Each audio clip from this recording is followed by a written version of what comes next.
क्या आपको Vijayanagara empire, Satavahana dynasty, Chola dynasty, Sikh empire, Gupta empire, Maurya empire, Ahoms, Rajputs, Kalinga, Chalukya, Rashtrakuta, Harshavardhana, Rani Durgavati, Rana Sanga, Rana Kumbha, Lalitaditya और बप्पा रावल, इनके बारे में पता है? क्या आप अकबर, हुमायूं, बाबर, खिलजी, इनके बारे में जानते हैं?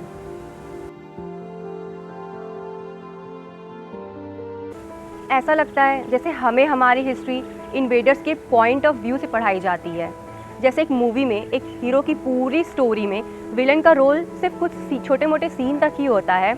Even Neeraj Atri, the president of national centre for historical research and comparative studies Chandigarh, उनकी रिसर्च में भी उनका कुछ ऐसा ही कहना है।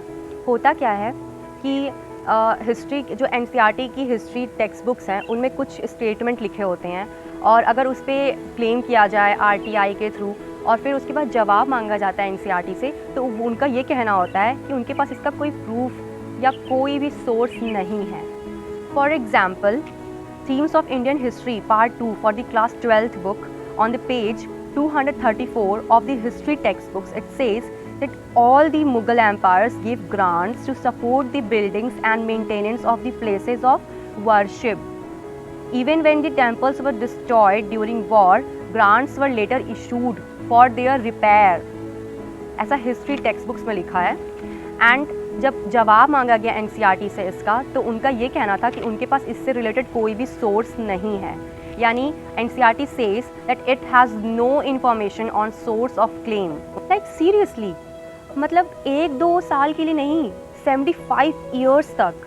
और 1-2 स्टूडेंट्स नहीं, भारत के लाखों करोड़ों स्टूडेंट्स हर साल जो टेक्स्ट बुक पढ़ रहे हैं हिस्ट्री की, उसमें दिए हुए बहुत सारे स्टेटमेंट हैं या पैरा हैं, फॉल्स भी हो सकते हैं। यानी क्लेम किया गया तो एनसीईआरटी कहना था कि उनके पास सोर्स नहीं है। आप समझिए, जिस टेक्स्ट बुक को बच्चा ये समझ के पढ़ रहा है कि चीज़ें बिल्कुल सही दी हुई हैं। सोचें तो किसी भी देश के मजबूती से आगे बढ़ने के लिए ज़रूरी है कि उसके एक एक नागरिक, एक एक सिटीज़न में देशभक्ति की भावना हो, और वो तब होगी जब वो खुद पे प्राउड फील करेगा। प्राउड वो तब फील करेगा जब उसे अपनी रियल हिस्ट्री सही तरीके से पता होगी। 2 सिचुएशन है, आप डिफ्रेंशिएट कीजिए।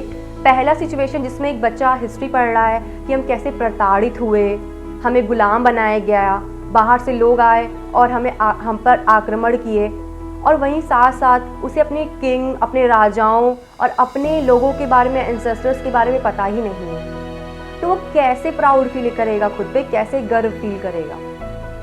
वहीं दूसरी सिचुएशन ये है कि एक बच्चा जिसे पता है कि हमारी हिस्ट्री सिर्फ मुगल्स और ब्रिटिशर्स तक ही सीमित नहीं है, इनफैक्ट उससे पहले भी हमारी बहुत इंटरेस्ट हिस्ट्री रही है। जो नालंदा यूनिवर्सिटी जैसे यूनिवर्सिटीज़ हों, सिविलाइजेशन हो, पाठशालाएं हों, गुरुकुल्स हों, उसके 64 स्किल्स हों, चाहे सर्जरी हो, आयुर्वेदा हो, मेडिसिन हो, फिजिक्स, केमिस्ट्री या बायोलॉजी हो, सोशियोलॉजी हो, फिलॉसफी हो, स्पिरिचुअलिटी हो, आर्किटेक्चर हो, या हमारे जो साइंटिस्ट रहे हैं यानी वैज्ञानिक आर्यभट्ट जैसे, या उनके जैसे और भी वैज्ञानिक, उनके आविष्कार, उनकी डिस्कवरीज़ और ऐसे इंटरेस्ट, हेरिटेज और उसके जो कल्चर है हमारा, उसके बारे में उसे पता हो, तो वो खुद पे गर्व करेगा। उसे लगेगा कि हाँ, मेरे अंदर ऐसे शूरवीरों का खून दौड़ रहा है।